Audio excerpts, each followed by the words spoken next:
Hello, gorgeous people, and welcome back to the Health and Harmony podcast.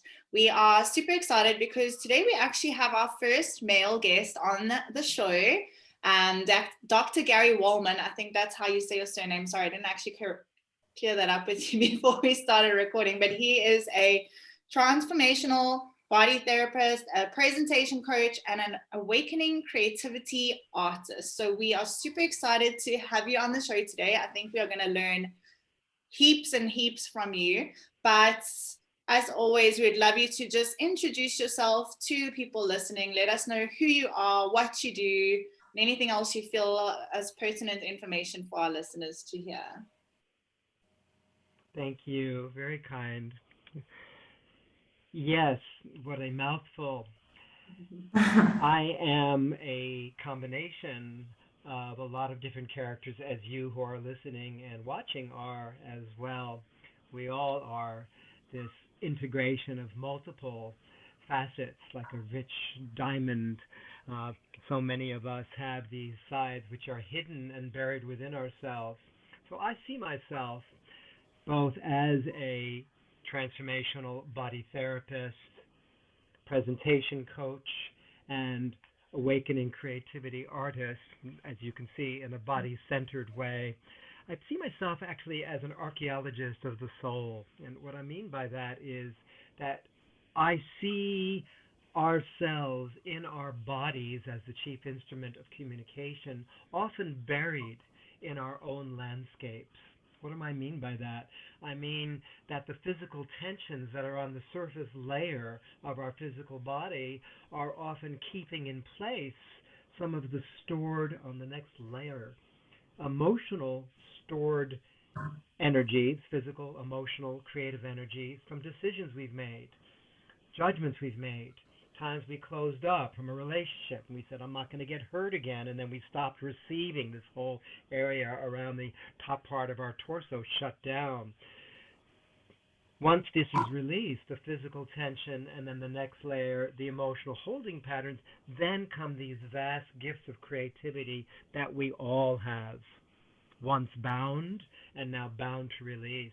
So whether I'm stretching the muscles of the body while speaking and planting new self-talk, often in rhyme, while stretching the muscles at the same time, or having someone on stage, male and female, free their ability to show their verbal words, their vocal sounds, and their visual delivery all in sync. That's why I put these three V's together, like you're lining it up in a rifle or a gun. You're lining up the verbal, vocal, visual elements so it's in sync. And with the awakening creativity to free this bursting from within of the energy that has been holding on and now is ready to be set free. This is how I see myself. And we're all basically very similar in these ways. Physical, emotional, creative layers of tension holding us together. I'm here dedicated to assist you who's listening and watching to free you to move forward in your most fulfilling life direction. I love that. I'm just thinking now, because obviously you say there's like this whole bunch of physical tension that really just keeps us from like releasing these layers in order to become our truest, most authentic selves. What would you say are the biggest pressures in today's society that keep most people stuck, not being able to find these deeper layers of themselves? Familiarity, familiarity, habit. All of us, myself included, we're used to what we're used to. Someone who's brought up in an environment where there's hurt, where there's anger, where there's blaming, where there's shaming, in that traumatic environment, these are so familiar to that soul that when they move out of that family structure, that family of origin, there's still the patterns of maybe the father is absent and the mother is critical. There's some of the patterns that I had in my life. My mom and dad were wonderful people when they were alive. Yet the experience I had of father not being present and mother being so critical has affected my relationships with the male energy. and the female energy. I'm very aware that I'm the first male presenter, so I'm talking to you with the consciousness of connecting the nurturing side that we all have, typically spoken as the female side, the intuitive side, the self-nurturing side on my left side. And on the right side, more typically our male energy, our assertive side, or taking a stand or moving forward in our lives. To be able to be in balance with these is often necessary to release the old familiar pattern, thinking, belief system, story, narrative, but it's not enough to just replace it with a new story. No, we have to free the body to a greater feeling of fluidity, of life force, of tall in the spine, bright in the eyes, full in the breath, more room for inspiration. So then the new self-talk can be immediately programmed. So when I'm stretching the body, for example, in a transformational body therapy session with my method, which is the Wohlman, my last name, the Wohlman method for the whole person, just to play on the word whole, the Wohlman method for being whole. When I stretch the muscles, for example, let's do this together. Imagine yourself having this part of your neck being stretched, and I'm stretching it while you're exhaling. I'll actually ask you to say these words out loud after me, so I'm going to ask you to do that. My shoulder drops away. Say that out loud. My My shoulder drops away. Yeah. And then on the next stretch, very deep with my forearm, my shoulder on the exhalation, you would say, more room for me to trust. More room for me to trust. What I feel, think, do, and say. What I feel, think, do, and say. And then hip, hip, hooray! Hip hooray! Yeah, so that little silly exclamation point at the end makes it almost unforgettable. And then the person's relationship to, instead of not feeling safe being heard, they suddenly have a new relationship that becomes the new default program that was never there before, because their old familiar, their old habit was, my father's not around, my mother's critical, so I'm going to protect my neck area. It's not safe to speak up because who's going to listen anyway? And then as we stretch the muscles and implant this new self-talk while they're breathing, visualizing, sounding, the stretching and the affirmations in rhyme, those 5 modalities at the same time, this is what makes it almost instantly available for the new self-talk to become the new familiar. And then they can then move on. It's safe for me to be heard. I love being seen. And then out come their creative gifts. So it's shifting an old familiar to a new familiar that's sustainable. Is that making sense, what I'm saying? Mm-hmm. It's very interesting. I was actually going to ask you, you were touching on how all this transformational work is good for obviously the fluidity in your body and creating a new type of fluidity and allowing your body to flow in that way. And I wanted to ask if you find that, I don't know if it's completely personal to each person's experiences, but do you find that like past traumas or things like you were saying with people's absent fathers or more recent habits that people are in, like bad habits, do you think they like work in different layers, like the depth of them, or they can all affect you the exact same way? It can all affect you the same exact way. It doesn't really have anything to do with time. There's either the most recent event, the most distant, earliest event, or the most intense event. When we look at different experiences that affect us when we made a decision. So the neck is the place where we speak from. This is our main speech center, the neck area. So this is, of course, where our vocal cords are.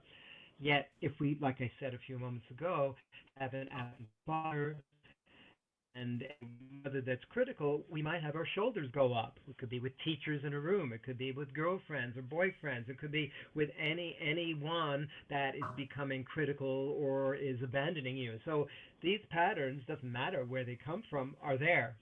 And then by having a physical stretching of that same area, implanting the new self-talk, I often plant it in rhyme because, like Dr. Seuss, it becomes something easy to remember, And in that, people are more easily able to then shift to this new consciousness almost immediately. Here's another one, for example, because a lot of people, myself included, have had all kinds of tensions related to traumas and decisions made about events that happened in our lives. So if that's true, there may be some rigidity, there may be some tightness, there may be a feeling of stubbornness just to be able to prove oneself to one's father or mother, whether they were absent or critical or not, doesn't matter, because we all want to be loved, liked, approved of.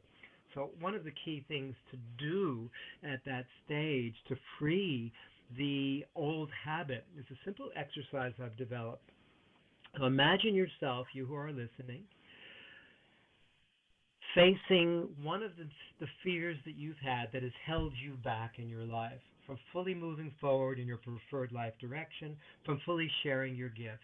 So it could be something like this. This is an exercise I often guide people through. I don't need to be in the same room anymore. We can do this on Zoom. It's so simple. Yet this is the exercise. Very powerful. So with me, we'll do this together because it's much more fun when we do this together. Shaking your wrists as though you're flicking out with me. Yes, the old habits, the old patterns that have held you back. It doesn't matter what they are necessarily. Everybody's got some flavor of it, right? Some version of being held back.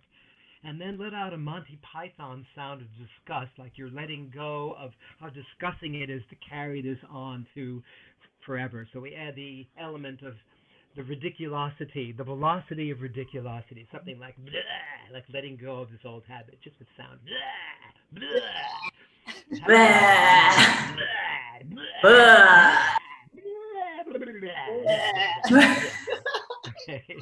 It's fun. Why have a hard time when something's already so deep inside? Let's have fun getting this stuff out.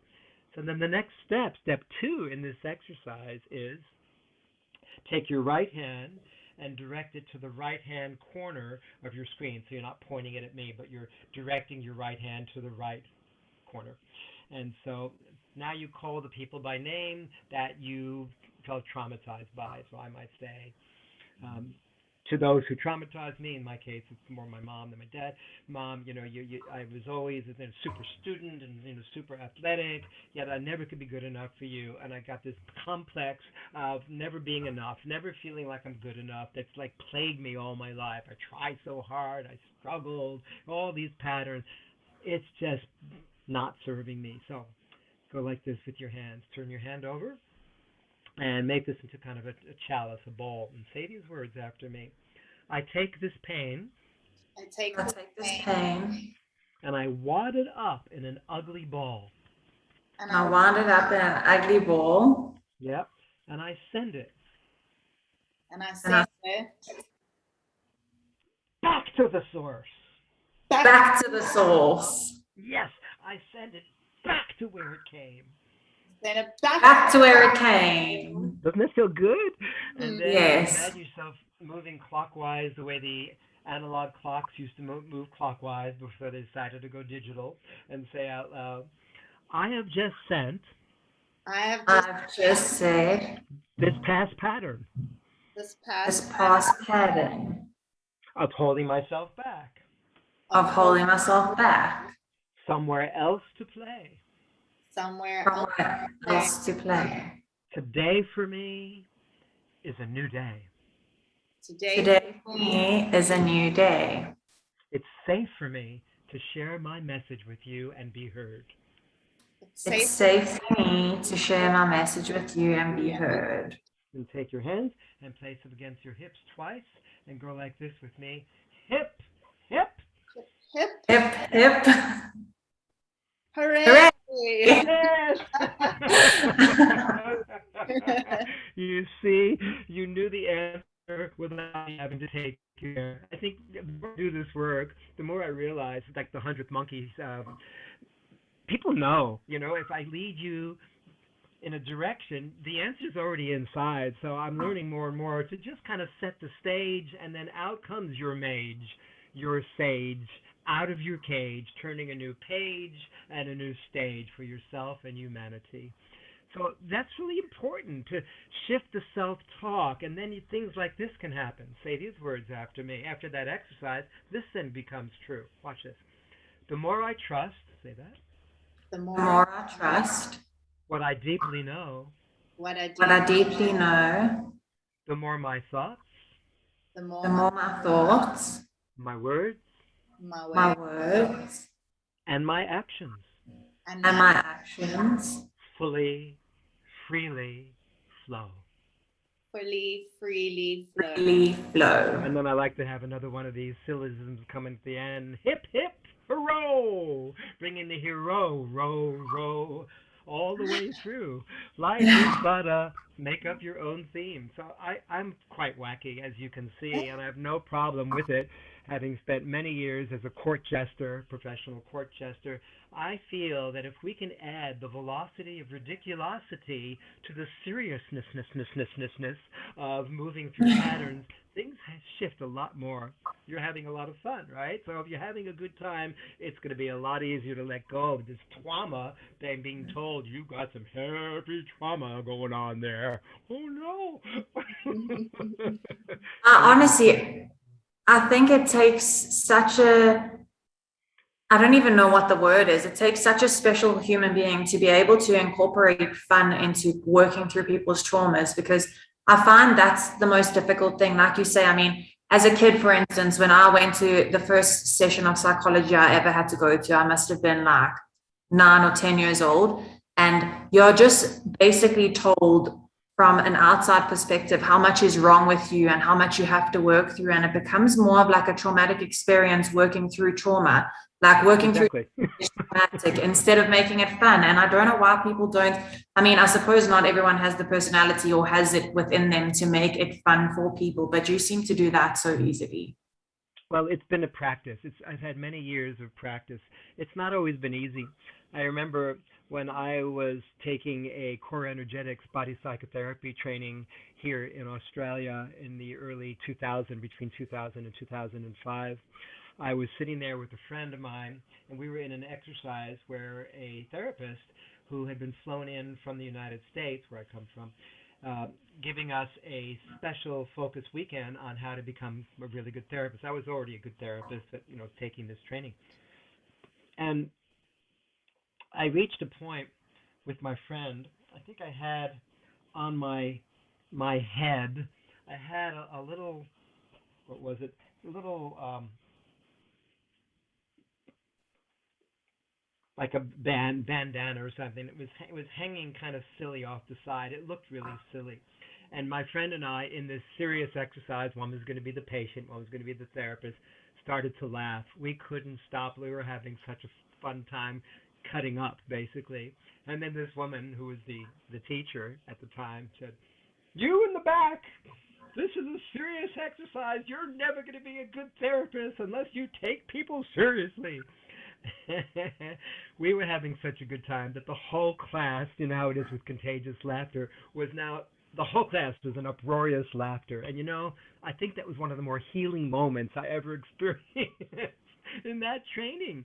My sense is that if I can be having a really good time and trust letting go of control, then the things that had been most traumatized, they come out easily. Why not laugh when I'm crying? Why not have the best time in the world? Can't even keep it together because I'm having such a good time falling off my chair with guffawing while I'm letting go of pain and thoughts about not being good enough. I'd much rather have a good time, wouldn't you? So that's part of my practice now. I combine integration of play and fun with bringing out the deepest, darkest. If I can share the silliest parts of me with someone, then I can share my deepest, darkest. But don't ask me to share my deepest, darkest first. If I'm having a good time, I feel safe. So it's all about creating safety. I love that, because fun has actually been something that's been coming up a lot for me lately, whether it comes up in conversation or with my clients or listening to podcasts, whatever it may be. And I think in the world that we live in today, the fun is taken out of our lives earlier and earlier. Like, we are taught that when we are kids, we need to go to school and study and do our homework and like you can only play when you've got all the boring, serious stuff done, and we lose touch with fun. And fun is like the number one thing that we should all aim to have every single day in our lives, because without fun, like, what is the point of life? So I love that you bring fun into your practices of like healing and dealing with trauma, because like we all say, you don't really want to have to deal with trauma in a traumatic way. So I love that you bring fun into it. Let me go a bit deeper with you. I'm going to show you something here. Yeah. So right now, I'm going to show you one of my favorite tools I've developed. It's a combination of a theatrical technique and one that allows anyone who has a conflict to bring out the release of the conflict by what I call the best of both, the double extreme. I do this often with two hands, but I also have great fun doing this from time to time with puppets. So I'm going to pull out a couple of puppets. Introducing Pierrot la Perrotte. I am the French parrot with the French tongue, and I'm a bit on the outrageous side. This is good. Like, you just stay on the side for a minute, because I know you can be very outspoken and loud. Okay, just down. Thank you. And who do we have on the other side? That would be me. Yeah, I'm Pee-wee. I'm a baby kookaburra bird from Australia. I'm a shy one, I am. Yeah. So we all have this bold side, hello, and this shy side. Yet in either one, in an extreme, is a bit off-putting. If I'm always so loud, you don't want to be around me. And if I'm always so shy, you don't want to hear me. And so what is the best of both? I often ask people to do this with their hands. So it's very simple. It's the same hands that were in the puppets. You know, there's no puppets here now. So if this is the side here that's a bit ruling and demonstrative and bold and outspoken and loud, the left one, which may be shy, deserves to have a conversation. So you might do something like this. If you're the one that's stuck between feeling like I'm in conflict between going out in the world and keeping to myself, right? One would then say to the other, the shy one would say, hey, you're overpowering me. I need to have more of a voice here. I'm ready for a new relationship with you. Well, what do you want? Well, I would like to have more time to feel like I'm heard. You're always taking over. Okay, if you could just be a little bit more soft-spoken, I could then speak more strongly, because my vulnerability is my strength. Oh, you're very wise. So maybe I don't always have to have the upper head. Is that right? That's exactly right. All right. Tell you what. I'll show you a little bit more of a tender side of me. And then I can show a little bit more of an expressive side of me. Well, this is very good. This is what we've been wanting for a long time. Yeah. I would be willing to be a little bit more soft-spoken. And I would be willing to be more heard. Put your hands together. This is very good. So now when a person speaks, they're able to present something a little bit more caring, gentle. The movements are more circular. And me, I can be more expressive because he's given me more time. So that simple little silly exercise, which I made up on the spot, is a very good demonstration of the best of both. If you're speaking fast and speaking slow, the best of both would be combining the strength of enthusiasm and the fastness with the presence of the slow one. Each one has something in it. And so if this can be more present and this can be more outspoken, you see, then we have an integration, again, between the female and the male, the intuitive and the assertive. Is this making sense, what I'm showing you? This double Yes. I'm curious. No, I love that you use that as an exercise, because I was going to say to you, I think it helps people so much in taking the focus off of yourself. And even though the focus is on you, it becomes an exterior thing where there are props involved, or whether it's your hands or a puppet or whatever it is. I know when I learned at university that a lot of the time with children, it's very apparent what's going on in a child's mind by what they play with, like the way that they play with their dolls, the things that the dolls say to each other, the things that the puppets say to each other. It often becomes very apparent that there may be an issue with the child or something's going on with them. So I think that that's really some exercise to use for adults as well, to just be able to say what's wrong or what they feel is wrong that they want to fix, or what they want to work on, without having to sit down and be like, these are my issues. I am like this. I am like this. It completely distracts from that intense emotion of there's something wrong with me. And you're rather fixing things instead of that like victim mentality, if that makes sense. That's so true, Bianca. And if we take that to another level, actually, I have that in a chapter in my book, Get Up, Stand Up for Your Life. I have a chapter here on relationships. And one of the things that is key in relationship is someone may say to another person in a relationship, I'm ready for a new relationship with you. And up to now, I've allowed you to take over, I allowed you to be domineering, but I had deserved to have a voice too. So this one may be strong, assertive, and this may be, like I showed you earlier, shy and sensitive. Yet the best of both, by exaggerating the bold one, exaggerating the shy one, even more so, I'm the Lord of the universe and you must listen to me or you're not worth anything. I'm not worth anything and I want to be heard. Please listen. The best of both is the gentleness of this side and the strength of this one.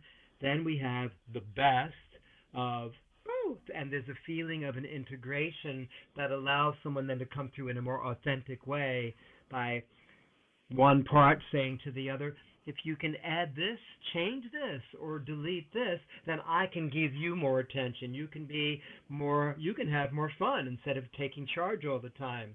And the other one would say, and you can relax and you can trust that your intuition is heard. So it's like a shifting of the conversation to oneself. The self-talk changes, and then the conversation shifts dramatically outwardly. So these are very simple tools. They're all very body-centered tools. So you can't forget something that's physical because it's just right in front of you, and it's easy to see, feel, hear. There's sensation to it, so it's easy to repeat. That's the whole point of my doing this with the body, that it's dramatic, it's fun, and yet it's also easy. It makes more sense. That's the whole point of what I'm saying, because it appeals to more senses, so it's easy to remember and come back to. I was actually just going to say, I think it's so interesting when you bring your five senses into any type of therapy, because it's such a different way, rather than just speaking to someone or journaling or whatever like choice of therapy you use, to use all your five senses, because they're all connected to all different parts of your body, parts of your mind, body, soul. So I love that you said that you bring all five senses into it, because I think it is such an interesting way to look at doing something different, to look at dealing with things different instead of just talking or whatever modality. Yes, it's so true. And the more I get on in life, the more I realize, Roxy, that it's all about the stories we tell ourselves. It's all about the self-talk, that everything then becomes physicalized from there. Spirit becomes matter. Through spirit, the mental realm, the emotional realm, things become physical. And so if we look at it in another way, you asked me this question earlier, we're all different, yet we're all the same. We all have bodies. We all have anatomy and parts of our bodies that are related to the same expressions, the speech center. This is not only where our voice box is, but it's also in what's called the etheric center, the main etheric center that goes from the neck down the inner core of the body. This is a place where we share emotions, or we grieve, or we long to be connected, or sense of belonging. So the feeling of being able to healthfully grieve and let go of emotion here is necessary. Here, around the chest and heart, remember a time where you, who are listening, had a relationship where you broke up or someone broke up with you. It doesn't matter who did it. Remember making a decision at that time. I'm not going to get hurt again. This is too painful. I'm just not going to. Remember, we've all done this at least one time in our lives. So when you made that decision with the wisdom and the sincerity and the innocence of one that wants to protect from hurt, as anyone would, the thing that we don't often realize is that by tightening this band around the chest and heart, we're not just keeping ourselves from having an experience of loss and grief and sadness with another relationship, we're also blocking ourselves off from receiving breath, life force, emotional support, abundance. It affects everything, so we close off to ourselves. So when I'm stretching these muscles in the body and showing people how to do that on themselves, when I'm working with them either in the room or through a Zoom session, I often ask people to say these exact words I'm about to say while these areas are open up. So here's one. Okay, so just picture something you're ready to receive in your life that you've been resisting, whether it's money, a relationship with someone that you'd love to be with, or some ideal person that you'd love to be in a relationship with, a feeling of inspiration with your creative gifts, emotional support, bringing the life force through, whatever it is that's shut down. Imagine what happens when you say these exact words out loud while these muscles in this band around the chest and heart are being stretched. Say these words after me. I'm ready to have it all. I'm ready to have it Ready all. to have it all. What matters the most to me? What What matters the most for me? And so as you're saying that, I'm actually moving my hands to stretch those parts of the body. So there's literally an experience of being able to receive more. So what you're saying has meaning on more levels than just the spoken word. And then you might say, I allow. I allow. I allow. While we're stretching that band, so it's opening even more. And then on the next stretching, I receive. I receive. Take a full breath in. And I embody this now. And I embody this now. Embody this now. So basically, what are we doing? We're stretching the muscles while implanting this affirmation in rhyme at the same time, so it's easy to remember. And this instantly encodes the new self-talk in the muscle memory. We're doing that with breath, with sound, with visualization. Water's falling as you exhale long. Sunrise lifting as you inhale strong. With the stretching on the exhalation and the rhyme at the same time. So this is a very precise method that I've developed, where we looked at the entire physiology of the body, and every place in the body where there's a tightness has a conversation embedded where the person consciously or unconsciously has said it's not safe to open up. I'm going to protect myself from hurt. Everywhere in the body. In the muscles here, in this part of the body, by the inside of the hip here, these muscles where you can extend your leg down to the ground, often those muscles are very bound up too, with issues that are either sexual issues or fear of putting one's foot down, those, or not trusting one's feelings. That area is often, just like here, all guarded off. You can relate to what I'm saying, right? Because we all do this at different. It's all tight, not letting anybody in. I'm not going to get hurt, or not letting me out. So you start pulling back, and you start, sounding very afraid to put your foot down, literally, to physically, emotionally, and mentally, creatively put your foot down. So I often, when I stretch those muscles, the psoas muscles, deep inside the pelvic area, while a person is stretching and exhaling, I'll have them say, I put my foot down with ease. Say that. I put my foot My down. foot down with ease. What matters the most to me? What matters the What most? matters the most to me? So we're connecting a stretching of the physical muscle, easy for me to say, with the introduction of a new self-talk that then becomes more memorable than the old litany because it's more pleasurable, so you return to that as the new default program and the old repetitive familiar holding pattern. what's making sense about what I'm saying? I'm curious because I know I'm taking you through places that are both familiar and unfamiliar. I'm doing that consciously. How is No, this meeting I you? think for us, majority, well, everything that you say is making sense. I'm just thinking of a question that I know that our listeners will probably have for you, and that is, I know you put a lot of emphasis. Basically, all your work is based on self-talk, right? And how you need to have positive self-talk and versus the negative self-talk. And a lot of our listeners are just starting out their journeys or starting out their part of their lives where they're trying to make that conscious shift or conscious effort towards self-talk. And I know a lot of women that do listen to us, and I mean men eventually, but people feel very trapped by their negative self-talk, that they feel like there's really no way out of that way of thinking. And for someone who is starting out or has immense bad self-talk, what would your advice be to them to just start that beginning stage of trying to positively self-talk? I mean, we always give advice on like affirmations and trying to like catch yourself out when you are saying bad things, but basically what I'm saying is, and we know that there's hope for people to move forward from that, but what would your advice be to them on how to just... Great question, Bianca. I have a very simple exercise I've developed to assist anyone, whether they are filled with negativity or they're a good speaker, because I do a lot of presentation coaching in working with the body as well as stretching the muscles of stretching the mind at the same time. So I would ask you in that position to look at if your best friends and people who know you, respect you, know you, like you, and recognize, even if you don't, your greatest strengths, your presence, your gifts of creativity or expression, or who you are before you even open your mouth, what would they say about you?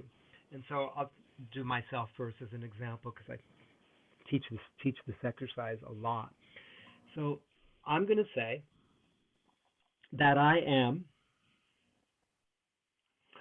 playful. I certainly am playful. And I make a gesture, this is important, that matches the playfulness. It doesn't have to be the same gesture every time. It could be a different playful gesture, but something that's playful while I'm saying the word playful. You see what's going on here? So I'm creating a physicalization, a visualization, a dramatization that then makes it easy to see, to feel, this is playful. Great. I am creative. Let's make a different gesture. So I'm going to go whoosh. It could be different every time, but I'm creative. Great. And the last one I like to say almost all the time is, and I'm transformational. And that looks transformational, like I'm cutting a block of wood or something, right? I'm cutting through something. So then I ask the person to say those same three key words and gestures before they say hello to their best friend or their new date or standing up on stage in front of their teacher or their boss or their mother, their father, an authority figure, someone that they want to impress. But instead of impressing them with what they feel the person wants to hear, they first just say to themselves in the mirror in the room, playful, I'm creative, I'm transformational. And they go out and I ask them to continue, not with those words, but to continue using those gestures. And it's almost all the time that people remember, because the gestures are really obvious. The gesture will then lead them to the same playfulness in the words, in the movements, in the sounds, in the eye contact, in the fluidity in the body.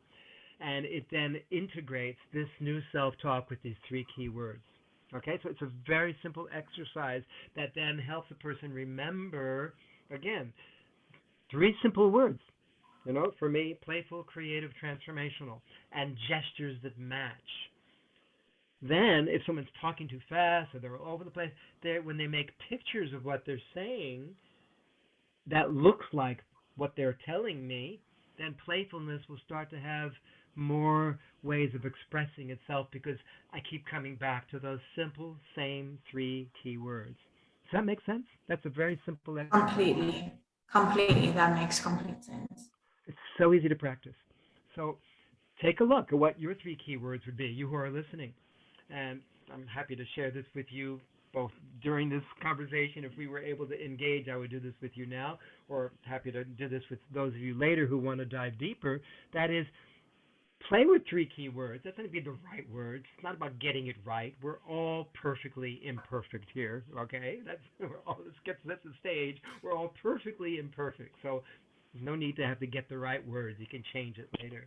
Ideally, 3 separate words that are 3 different qualities. So one might be for the heart that goes out this way, from me to you. One may be about trust and guidance. That's a vertical expression. And the other might be about engagement. I love having fun with people. So 3 different qualities of movement that go in different directions. And then the sound, along with the intentionality, also is unique. And 3 different ones would then allow a person to reach people on many more levels of meaning than just I'm caring, I'm loving, I'm warm. That says all the same thing. Like that's boring. It's great that you're caring and loving and warm, but just one of those will do. And what else are you? Oh, I'm articulate. Oh, good. That's different. Let's have something a little different like that. And then something else again, I'm kind. So that way, when a person keeps bringing out those same gestures and tonalities and voice, they're able to map their choreography of communication without having to think about what to say, because they're setting the tone, setting the stage in more the relationship of connection rather than trying to get it right. Am I making sense? Mm-hmm. What's making sense?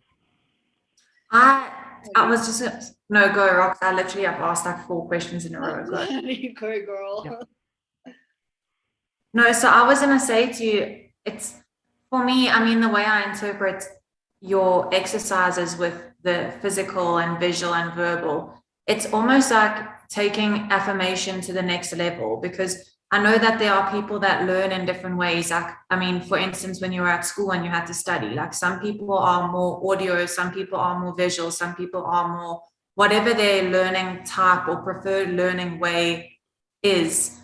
It's like what you do incorporates absolutely everything, and it can only be successful and it can only be beneficial for every single person, because I mean, whether it's the physical that's going to stick in your mind or the visual or the verbal, whatever it is, there's going to be something about the exercise that stays in your mind and teaches you a better way forward. And I really love that, because it's not just standing in front of the mirror and saying positive affirmations to yourself. Like, not everyone will register in that way. And I mean, that's what we try to teach people is, speak positively to yourself. But I mean, some people just don't register in that way. Some people can't stand in front of a mirror and say things and it actually registers within themselves. So I love that you are incorporating the physical. I like you say all 5 senses, but I think that probably is the best way to learn to self-affirm.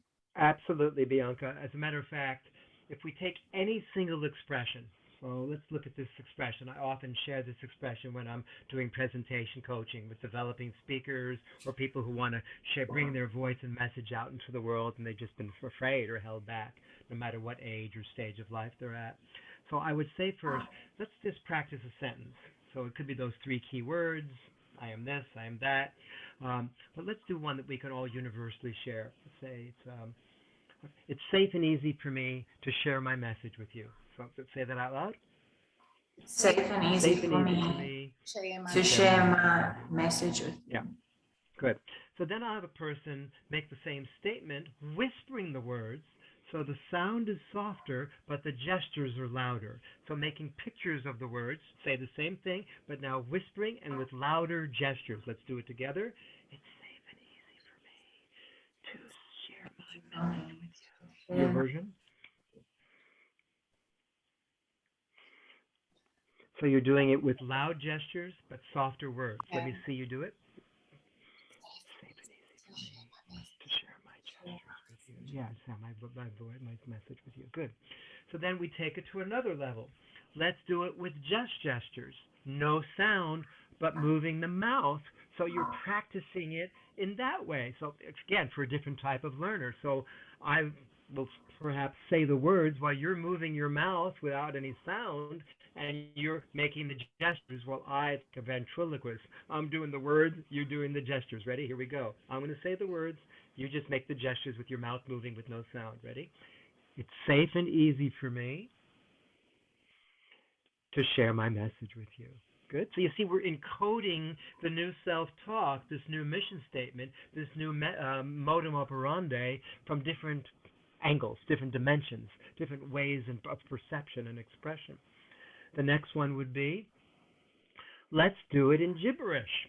If you can say something in English or Japanese or whatever your native language is, why not say it in a way that even an animal will understand? I remember, for example, when my African gray, parrot, who lived with me, she lived to about 30 years old. She was my closest familiar, survived more of my relationships than any other being in my life. She's with me through 2 or 3 marriages and a number of relationships in different locations. Silverwing, my African gray parrot.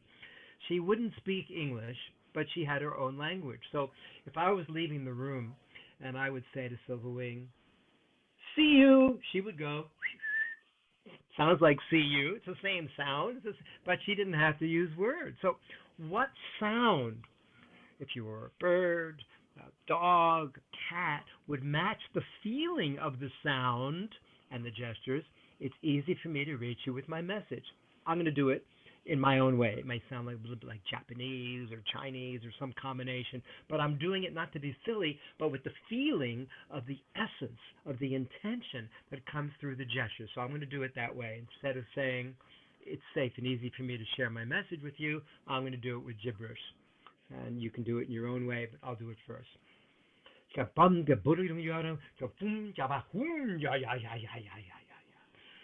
Something like that. It doesn't have to be right. Let's do your version of that. Just gibberish and sound. Go ahead. Like, can't get it wrong. How do I even do this?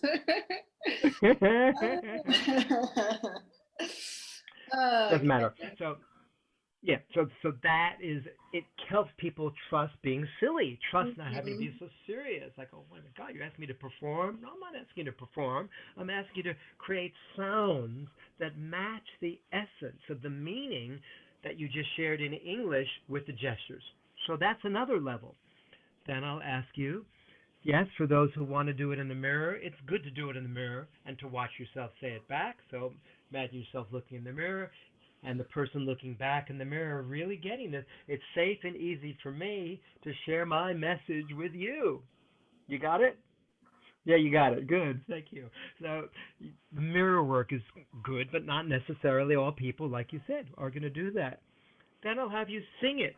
We're going to sing it together, okay? And we're going to do it with sound and gesture, and I'll do it my own way. You do it in your own way. I'll start, and then you repeat and do it in whatever way makes sense to you. When I ask people to sing it, I have people do it 3 times. Regular, strong, and soft. So I'll do it this way. Let's do it together. It's safe and easy for me to share my message with you. It's safe and easy for me to share my message with you. It's safe and easy for me to share my message with you. So I'm not performing, I'm enacting what feels authentic to me. I'm singing it only to bring out a certain playfulness, yet I know I'm very conscious what I'm doing. So you don't have to do it, it's okay. But this is a simple exercise that by the time we combine all these ways of saying it, speaking it, whispering it, shouting it, doing it in mime, mouthing it, writing it down, which is another way, saying it in the mirror, and then doing it in gibberish and singing it, 10 ways. By the time you do that, then you just say the thing again. Let's say it again together, and just notice how much more authentic it feels when we say it together this time with gestures. Ready, go. It's safe and easy for me to share my message with you. Do you notice that even by even listening to me, going through those 10 different variations of the same messaging, what happens at the end when we just say it without trying to do it loud, soft, right, wrong, left, right? What happens when we go through that practice? It becomes more authentic. It does. And why? Because we've got all the permission to go way beyond where we did before. Louder, stronger, smaller, singing, speaking, wisdom.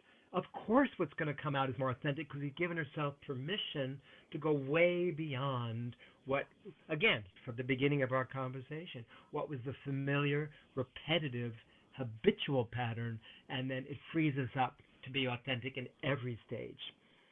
So how do you find that exercise useful? I just showed you something that makes literally a lot of sense by practicing the simple statement in different ways. What did you find useful about? What's the application of that feels useful to you from what we just shared? I think it's super interesting because like we were speaking about fun and like being open to showing the silliness side of you, it really just opens you up to allowing that like inner child to come out and play, which a lot of us do not do in this day and age, because how's anyone going to take me seriously if I'm silly or whatever it may be. So I love that it brings in ways that might make you feel uncomfortable in the beginning to say affirmations or these words or whatever it is you want to say. Yeah. And in putting yourself, because everything, any like change is going to be uncomfortable. So in putting yourself in this uncomfortable situation by like screaming it or singing it or gibberishing it or whatever it may be, like really helps to push yourself out of your comfort zone, and then by doing that, making it easier down the road. So I love exactly. What you say is reminding me of something, and I'm going to show you something now as I use myself for 20 seconds. You can still hear my voice. As I mentioned, over the years, I came out at one stage as a professional court jester, and I literally began to do performance art and living legends in the schools in Hawaii, and I put on these different jester hats, which this is one of the ones. This is a travel one because it's easy to pack up in a suitcase. So this is one of the hats I wear. The silly thing that's not so silly about a jester is that the jesters are often the ones in the king's courts, the queen's courts, that often shared through story, through song, through rhyme, through creativity, the most devastating things that you're going to die to the king, but they did it with such fun that they wouldn't get their head cut off. So I'm leading to something with this, a story. So once upon a time, it was when I first started to visit Australia, actually. It was I think it might have been 1990, 1992, so one of the first times that I was visiting here. And I was already doing presentation coaching for national speakers, presidents, and people who are professional speakers developing to be speakers or have a message, but they were holding back. And I was invited I was the first international speaker, that's right, for the National Speakers Association of Australia in Werribee, down here in near where I live now in Melbourne. And there was one very sophisticated statesman of an ambassador type of a man, very elderly and very dignified. And you can see his spine was tall. And he told me at the beginning of this exercise in front of his peers that he has a real problem about being silly, because he feels like people are going to make fun of him. He can talk to people in audiences that don't know him, but to his peers who are on the same level as him, he was a top speaker, he's afraid that he'd look like a fool by seeing through his fear of being silly, and he always feels like he has to be serious. So I gave him my jester's hat. I said, would you please put this on and just see what it's like to skip around the room and continue this conversation. So guess what happened? He couldn't do it. He couldn't put the hat on his head without suddenly he broke into tears. Was the silliness such a confront for him? What happened?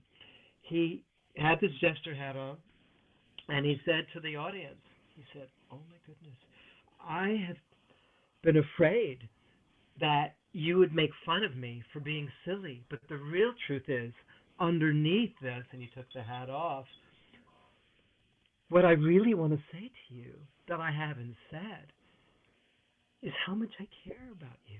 How much I care. You've been my peers for all these years. I am so grateful that I've had you on my side to help me move through all of these challenges in my coming the speaker and presenter that I'm meant to be. And it's how much I care, even more than my silliness, that I've been holding back.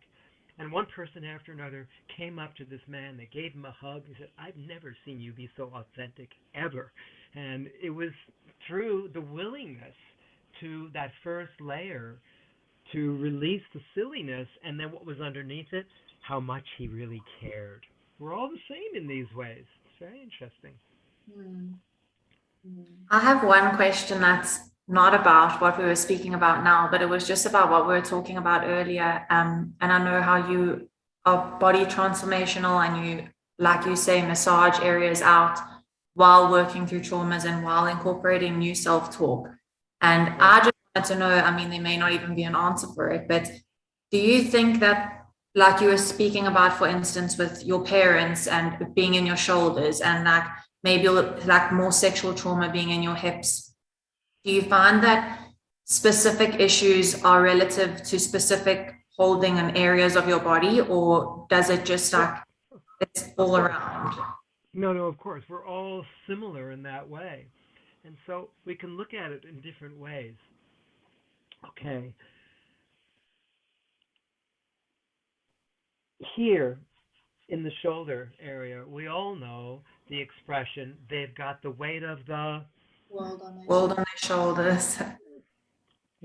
Everybody does that. It's a similar thing. It's when we move from whatever stage of life we're at, as baboons, monkeys, whatever primates, to standing upright in our spine, there's a tremendous amount of tension in our shoulders. And when I do that exercise with people, I take this pain of holding on to this false persona of afraid to speak up or whatever, and I send it back to the source, back to where it came. I reclaim fulfillment in my life, fresh inspiration. I speak my truth on every stage of my life, renewed again. When I take people through that similar exercise, one of the things that happens is the release of that tension that doesn't have to return. It's very interesting. By stretching those muscles in the deep tissue body therapy, while stretching the muscles in on the exhalation, that's when the words are spoken. So I send people's, say these words after me, I send people's programs, patterns, and pain. I send people's programs, patterns, and pain back to the source. Back to the source. Back to where they came.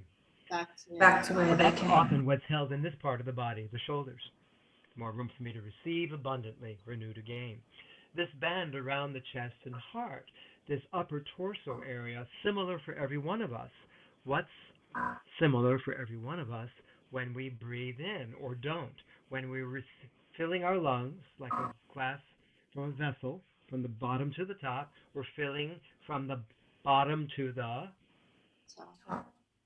top, like any vessel, filling the top of our lungs. But when we're afraid of receiving or of delivering ourselves a program, as I have in my life, as many of us have, of I'm not good enough, we then demonstrate that by the physicality of I won't receive fully. So then we shift the conversation while stretching this part of the body, picturing sunrise lifting each inhale into the chest and heart. Deep breath in, everyone. And now say these words. Imagine this part of the body being stretched. I fully receive now. I fully receive now what I most strongly desire. What I most strongly desire. Take a deep breath in. Fresh colors of sunrise. Deserve and decree. Deserve and decree. More room for me. More room for me. To be. To be. What I always wanted to be. What I always wanted to be. Here on my trapeze. Here on my trapeze. What a breeze. What a breeze. With the greatest of ease. With the greatest of ease. So, I made it into this silly little expression. You don't actually know what's going on when you're saying it, but imagine yourself saying that while we're stretching this whole area, freeing the area behind the wings, lifting the wings up, so there's a feeling of great expansiveness. So then there is a sense that I can receive fully breath, life force, emotional support, abundance. So that's what this area is about, the upper torso. You see what we're doing? We're choreographing the communication that's already written in the body because we're all so similar. You were mentioning earlier the hip area. It's not just the sexual traumas, but any ways that we've held on to not trusting our gut feelings. It's the same area. The same ways that we've been holding back, putting our foot down. Remember earlier I was saying I put my foot down with ease, what matters the most to me. If you're afraid, or you've been slapped in the face, or told you don't matter, or go back to the room, or whatever you've been told that shut up, go somewhere else, then those areas are likely to be tight. If you've had sexual trauma, or you've had a feeling of holding on to familiar patterns of holding back your life force, then these muscles here, I'm pointing to these muscles on the side of the hip by the bone here, then these muscles might be really tight. As we stretch them, they look like violin strings. Then I often have people say these words. I let go of holding on. Go ahead, say it. I let I let go of holding on To familiar, past, wounded identities. to familiar past wounded identities. I let go of my rigid postures. I let go of my rigid postures. My stubborn positions. my stubborn positions. And my held on to points of view. and I hold on to points of view. Then I get a little silly. I let go of my stuck attitudes. I let go of my stuck attitudes. I let go of my stucknitudes.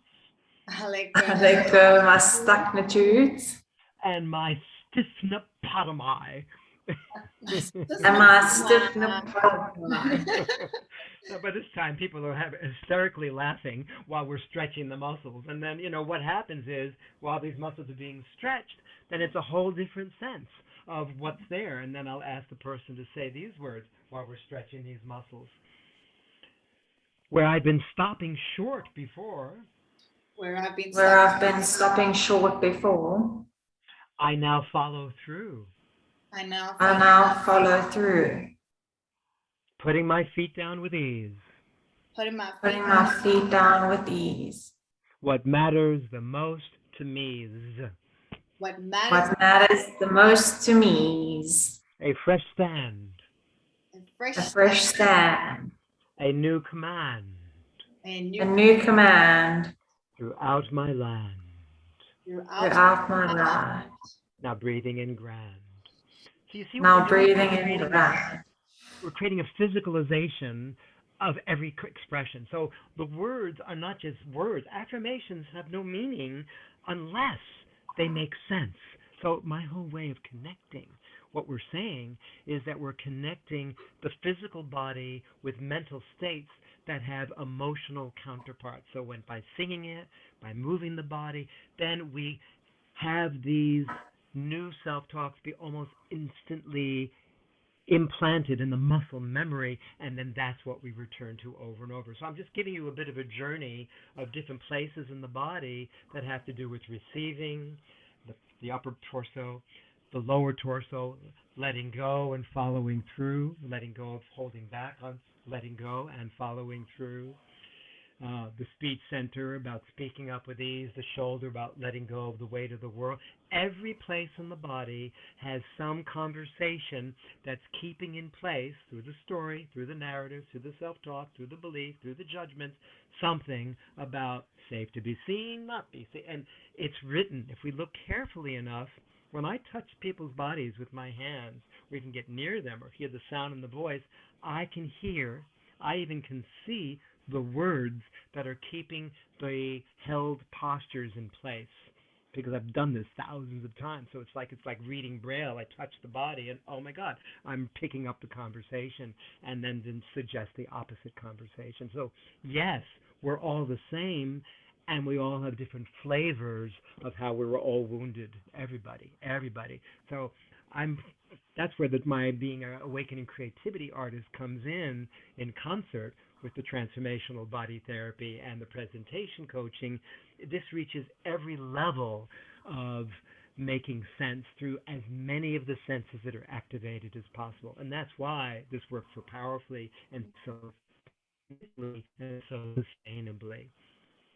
So what did you hear me say that makes sense to you now that's kind of a nuance in our conversation? What is emerging for you in your awakening consciousness now through what we're talking about right now? I think for me, the way that you practice like expressing things through the body, in certain areas of the body or whatever it may be, almost again brings in that element of fun, but also that element of presence and actually taking note of what you're saying, where it's coming from, what areas it's like feeling tighter in to stretch out. And I feel like that's just such a more effective way to work through new belief systems, or letting go of old belief systems or traumas or whatever it may be, because you're forcing the person to be present in the moment and actually focus on the areas in which that tension or trauma is held. So I don't know if I'm grasping it right, but I feel like yes, that's you what are. I've taken from what you've said. Yeah, no, that's very true. And let's say that you're a person, as I do a lot of coaching for people who talk very quickly. And often you're talking very quickly because, one, maybe you weren't heard because there were a lot of people in your family, so you had to talk quickly to be heard, and you just have this belief, unless you talk quickly or loudly, no one's going to listen. It's all these beliefs. So when I ask people to make pictures with the fingers of what you're saying, not just the 3 key words, what happens, you can even hear me doing it with my words right now, when I make pictures in focused ways of what I'm saying, what's happening to the speed of my speaking? Slowing down. It's slowing down because just exactly what you said, I'm practicing presence.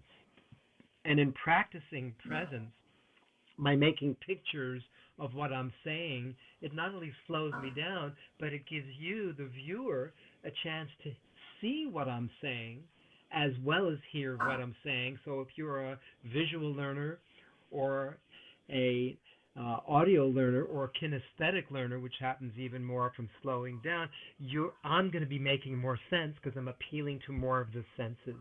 So that simple method of making pictures is a tool for becoming more present in every communication. And it's so gratifying. People love that, because who wants to rush through something that has delicacy to it?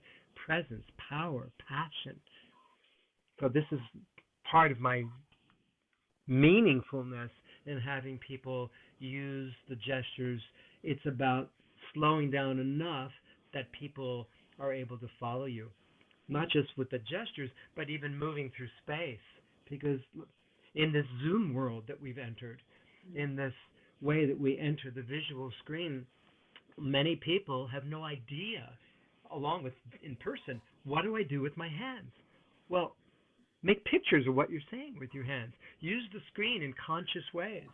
So for someone who has a very powerful message, you might notice, for you who are listening right now, that since you're like myself in the Western culture and you're used to writing, when you write, we all write from what direction to what direction on the paper. We write from left to right. From the left to the right. So we are programmed. We don't think about this because we don't have this training. But we're programmed, all of us, from where we're young. When we write, we're programmed to think of the future as moving to the right. Moving to the right. So then I, as a speaker, presenting to you, I know you're looking at me, and I know when I move my right hand to your left, I'm focusing to your left. So if I'm talking about something important, the way things used to be, the way things are, the way things are going from here, and I use that consciously, using this visual screen, then you can follow what I'm saying far more easily. So what happens if I start going like this? Oh, by the way, you're going to start thinking, oh, he's going to talk about the past again, because he's pointing his finger consciously to that place he talked about the past before. You see? So we're training the audience to follow our clues, our cues that make sense. We're not just moving around everywhere, but everything has meaning. And so we're learning to inhabit the stage. In this case, the stage is this visual screen that allows us to inhabit this rather than keep our hands out of the way and just use our mouth. No, let's use everything we can to make more sense. I love that. I think I've also found, since we've entered this digital Zoom age, that I use my hands a lot more when I talk, especially because I do a lot of online coaching and workshops and stuff. And I always wonder if I'm actually irritating people because I'm always using my hands and making all these gestures. So it's interesting that you say that. I think I need to be a little bit more conscious about the gestures and the movements that I make so that I'm not just confusing people. So I love that you brought that up. And I also love, like, I've always been very interested in body language. And I think you obviously, like, one of the probably a huge experts in body language. Is there more? I mean, obviously, you know, like we've heard the things, if people look up to the left or to the right, they're either telling the truth or lying. Is there more behind that, or is it more just, like you say, the heart is the space for love, and if you hunched over, you're obviously closing yourself off? Is it just more like easily interpretable things than these things we've read about in magazines?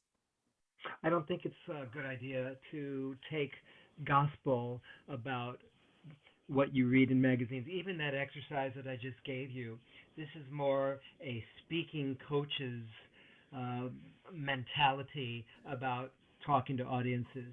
Yet the truth is that if I focus on this being your left, because I know it is, because I've done this enough times, whether I'm standing in front of you in an audience or on screen, it's the same. So in one way, this is correct, that this is your relationship to the past. This is your relationship to being present to what's right here, right now, what I stand for, and then moving over here would look like to your right, to the future. However, I don't believe in gospel. I don't believe in one thing being right, is what I'm saying. Gospel is fine from the Bible. I'm not talking about that. I'm talking about there's no one way that's right. So for me, personally, if I'm talking about my past, my present, and my future without people necessarily knowing that I'm talking to them, watching me, I'm much more comfortable with my past being on my left, my present being what I stand on right here, and my future in what I'm moving forward. So it changes according to your preferences. The key is, and you said it a moment ago, being consistent. So if you have a lot of movements all over the place, it's going to distract people. But if you have consistent movements, for example, remember that story I was telling you when this happened with my mother and my father? Well, I was telling you that, and I was talking about the mother on the left side of the body and the father, or the male energy, on the right side of the body.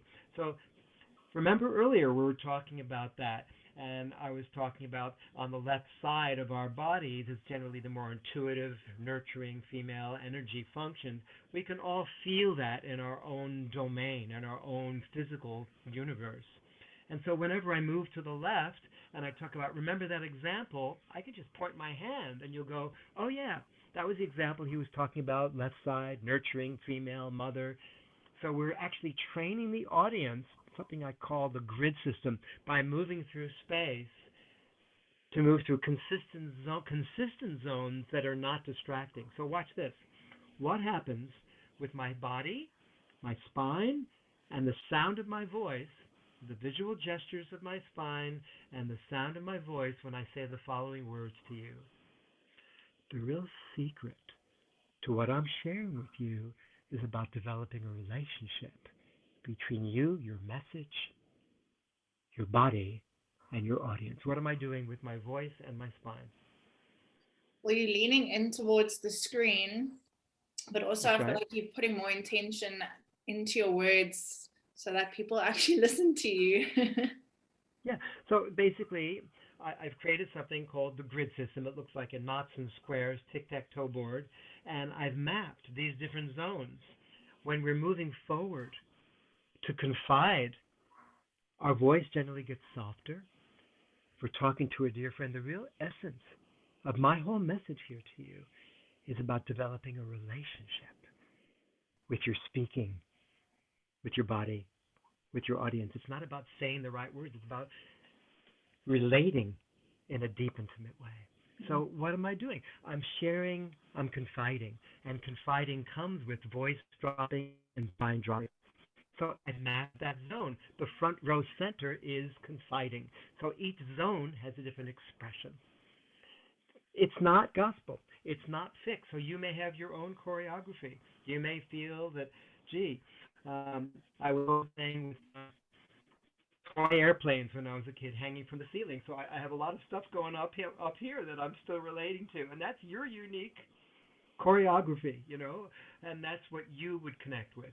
But it's important to be consistent. That's my whole message about the placement of body parts and gestures. As long as you keep doing the same thing, people are going to get the same message. And I do that consciously because I practice it all the time. Yeah? Simple. I'd love to practice this with you, with both of you. We can do this in a session separate from the podcast, obviously, but I'd love to guide you through that because I have a feeling that you already have a consistency that you're not even aware of that are the magic and the mystery of your majestic magnificence as it comes through. That is something that you recognize because you do it a lot. Both of you. Definitely. I think even as you were speaking now, there are certain things that I do consistently. Like when I'm explaining 2 points, I will talk about the 1 point and then I'll talk about the other point. So I think it's crazy because you don't even sometimes realize how much body language you're putting into speaking with other people. But I feel like it really does help to communicate what you are saying. And like you said, building a relationship with your message and the people that you're communicating with, because that's like the most important thing at the end of the day. If you can capture their hearts, their souls, their imagination, and their what's the word, like just their, when people pay attention to you, then you're winning because they're going to listen to every word you say and they're going to understand every word you say and they're going to want to hear more from you, which is what you exactly. Yeah, you just said it with your two hands. You said, I'm making 1 point here and I'm making another point there. I'll bet if you say, remember earlier we were talking about point A, and then you do the same gesture, then everything you said about that gesture, people are reminded of because you've just brought them back to that place on the stage. The stage could be the visual stage of the screen. It doesn't have to be a physical stage in front of people. It can be just like what we're doing here. We're mapping, we're choreographing the different elements that otherwise would not be recognizable. Yet now, even now, you're recognizing, I do these things consistently. We all do, because that's how we learn to repeat our wisdom. It comes across often in repetitive ways. We see ourselves on screens like this and go, oh, I see. I do that whenever I talk about this person, or I move there, and it becomes then a more of an alphabet that you can guide people through from the unconscious to the conscious, from the invisible to the visible, from the unknown to the known. So we're crossing a lot of territory here that's healing, creativity, releasing stored energy, freeing a person to their greatest magnificence. The more I move on in life, the more I realize it's all about the stories we tell ourselves that then is matched with the physicality of our interaction with ourselves and others. And when that is consistent, we are so much more easily able to, one, remember our points. We can actually choreograph our whole presentation by the way we move our body on stage or through the visual screen, and people remember our points more easily because we're being consistent in the way that we show what we're telling. It's making sense? Yes, definitely. Super interesting. I've never actually thought about it that way, like in terms of being a good speaker or communicator, to use body language to capture the imagination and the attention of the people that are listening to you. So that's something I've learned today.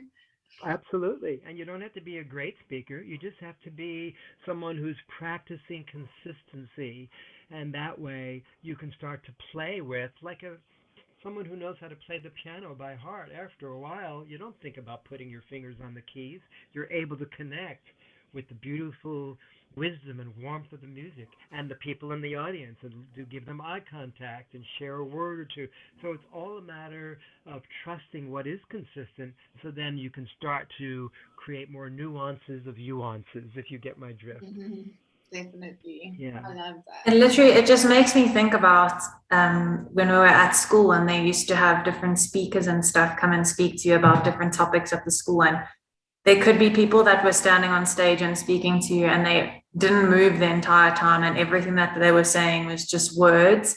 And you'd pretty much walk out of the hall or wherever you were with having that talk and remember absolutely nothing that they were talking about. And then you would have a speaker come that's the most expressive, and someone that may seem like a little bit too much out there because they're so expressive with the way that they're moving, and it just attracts you so much more to listening to that person. And I feel like the message sticks so much more when someone is, and I'm not saying you have to go and be like this crazy person on stage, but like you're saying, if it's just a way that you are in starting to incorporate that into the way that you speak, it is going to stick in people's minds better. I think you just relate to someone so much more when their message stays in your mind, if that makes sense. Yes, yeah. Some of this is from the physicality. We've been focusing a lot so far here tonight, on the physicality of gestures and voice tones matching the verbal message, the visual, the vocal, and the verbal all in line, in sync.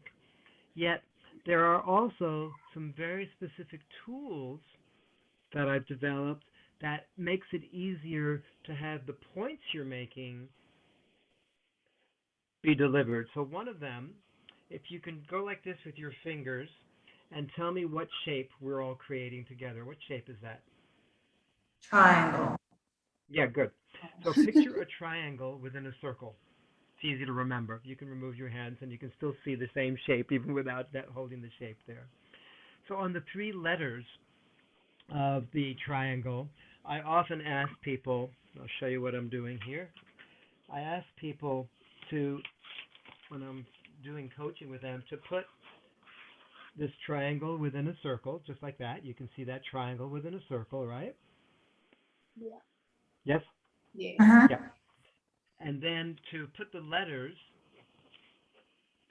what are those 3 letters that I've just added to the 3 apexes? Starting with the top one. APE. Yeah, or PEA. I call this the P formula. And what's so powerful about this is that this is the cycle of communication. Many speakers who are even top speakers, some of whom I've coached, they deliver great points that are punctuated by some really good examples. One time that demonstrates the points. We've been doing a lot of that in this session. But often what's missing from even the best speakers is the application, the what's in it for me from the audience. So if I give you a physical exercise, like matching your verbal words with your physical delivery, that will be my point that I'm showing you throughout our podcast today.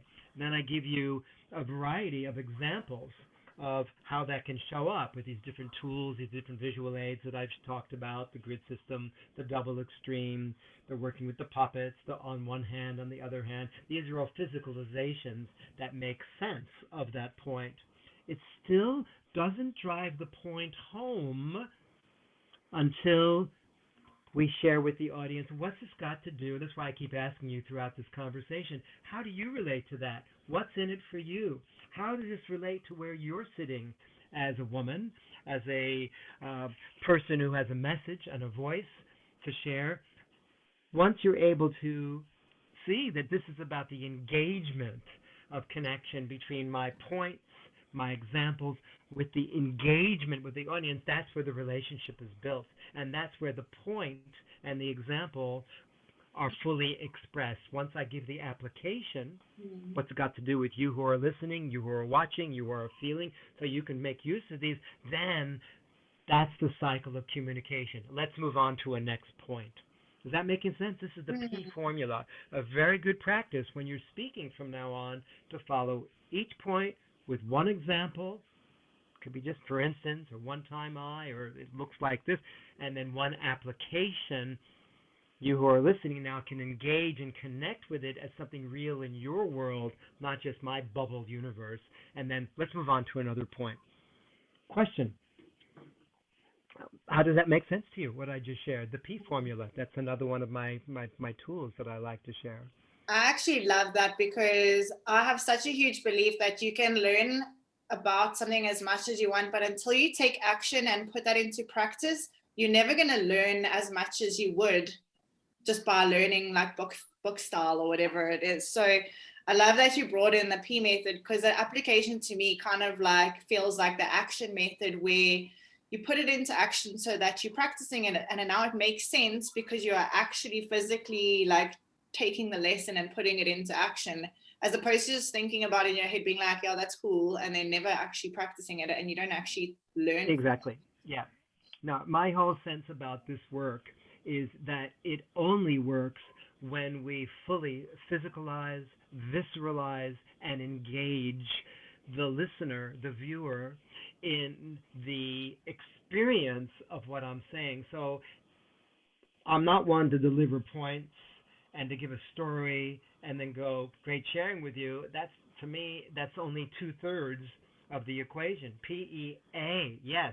By interacting with you, the WIIFM comes into play for you. What's in it for me, the audience?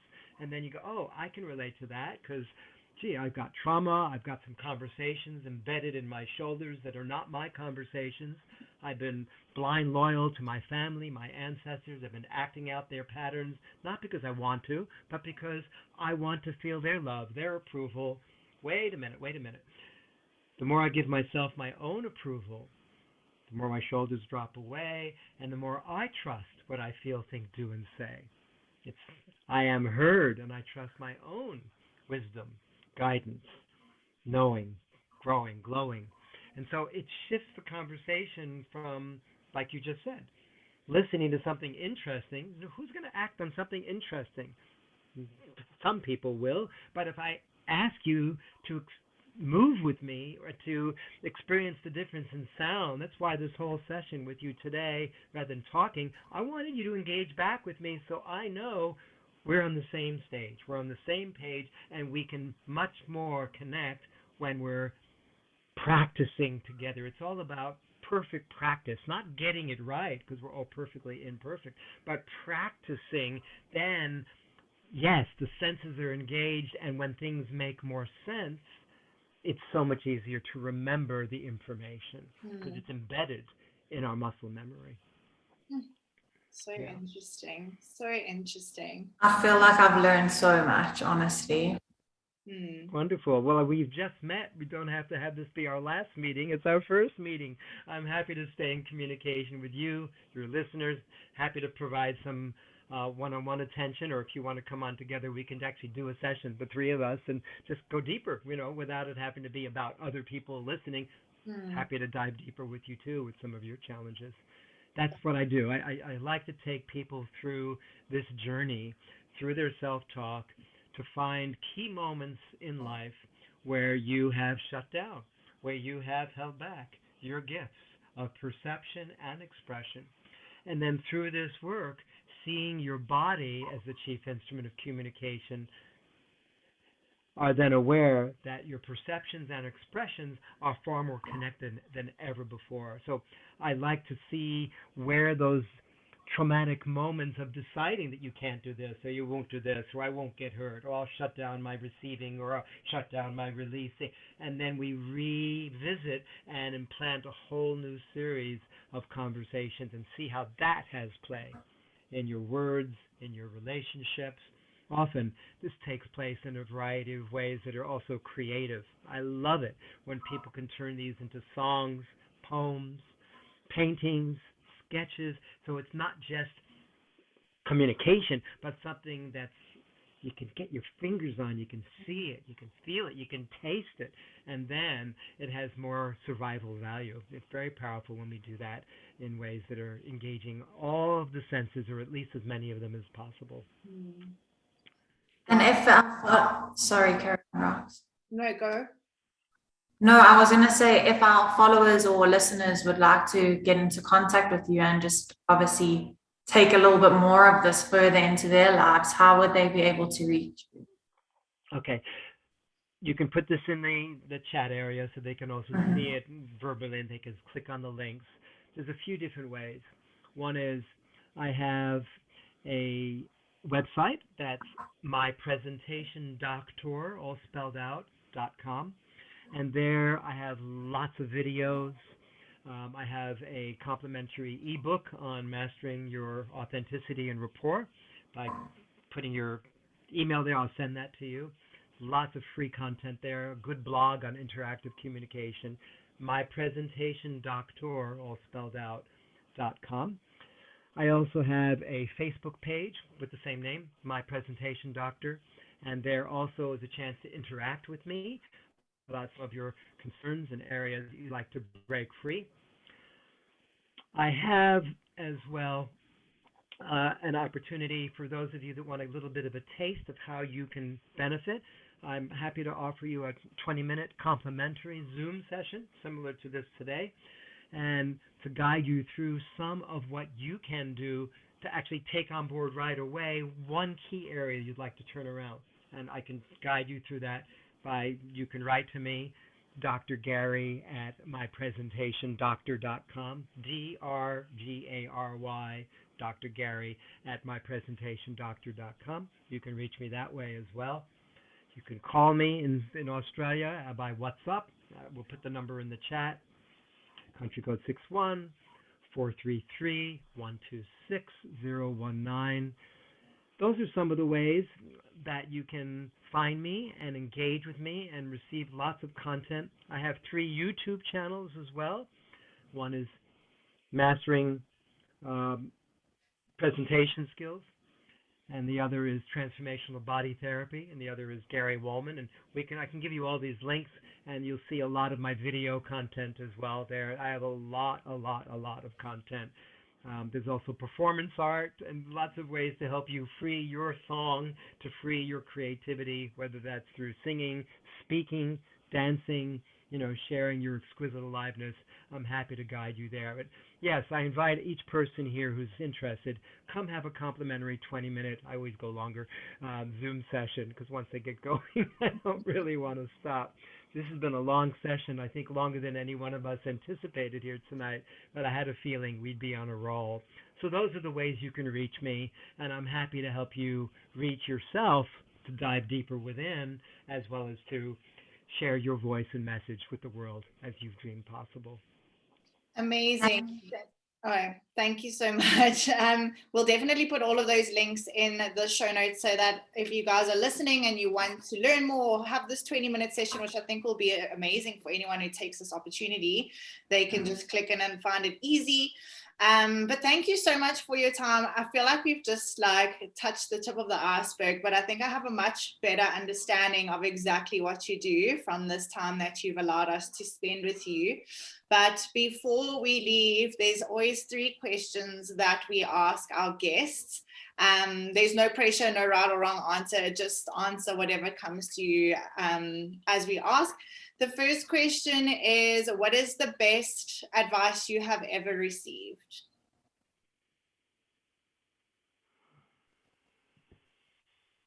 Oh, that's a good question. What is the best advice I've ever received?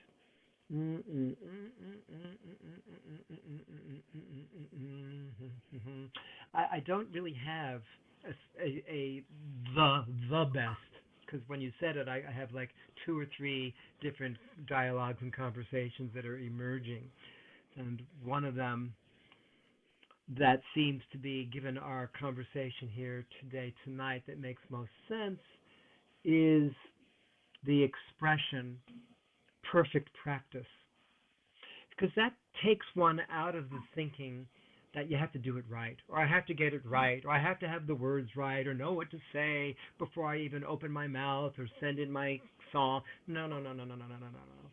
It's about getting the ship out of the safety of the harbor where it's meant to be on unknown waters.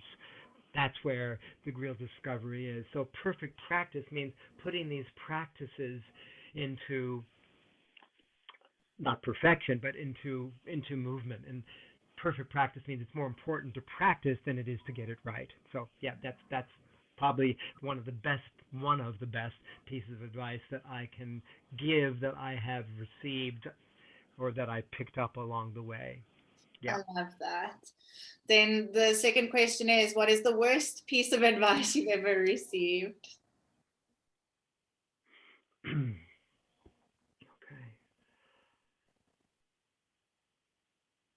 Yeah. The worst piece of advice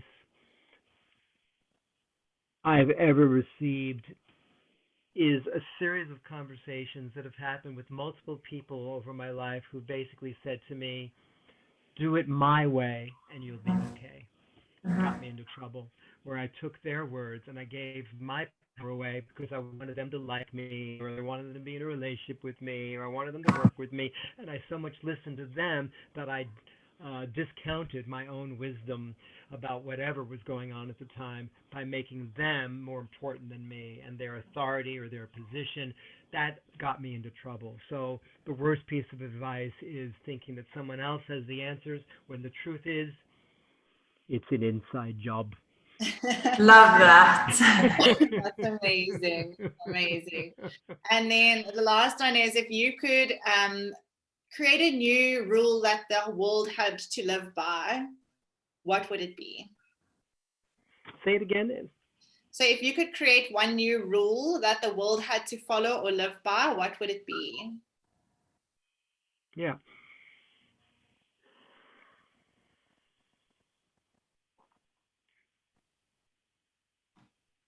It's what I shared earlier in one of the affirmations that I like to use when I'm assisting people in delivering the greatest wisdom, the greatest warmth, the greatest wonder that connects the mental body or the mental consciousness with the physicality. And it was these words. I said it earlier, and you could say it out loud after me because it's best when it's engaged. And we could sing it as well. But we'll just do it with words for now, just speaking it. The more I trust what I deeply know, The more I trust what I deeply know, the more my thoughts, the the more more my thoughts, the more my words, the more my the words, more my words, and the more my actions and the more my actions fully, freely flow. fully freely flow. So what I'm saying when I give you that as a least common denominator is that in human form, there's three functions that we always come down to. Life always comes down to our thinking, our speaking, and our actions. So that's why I put it there, and I put it in a rhyme so it's easy to return to. The more I trust what I deeply know, the more my thoughts, words, and actions fully, freely flow. It's got something very rhythmic, whimsical, and pleasant about that. So that piece of information condensed into a rhyme is what I would implant into humanity at this time. I love that. I love that. Love us being all expressive. Yeah. Thank you so much, Gary. It's been super, super, super interesting spending time with you and getting to understand a little bit more of what you do. But yeah, like I said, we will definitely put all the links and all the things so that our listeners can get in contact with you, because I'm pretty sure a lot of people are very interested to learn more from you and maybe take you up on that 20-minute session offer. But yes, thank you so much. We always appreciate people taking the time to sit with us and just talk, chat, learn. It's such a pleasure. Well, I will ring us out, ringing in the new, for every me, we, and you. Hip, Love. hip, hooray! Hooray! All the way through.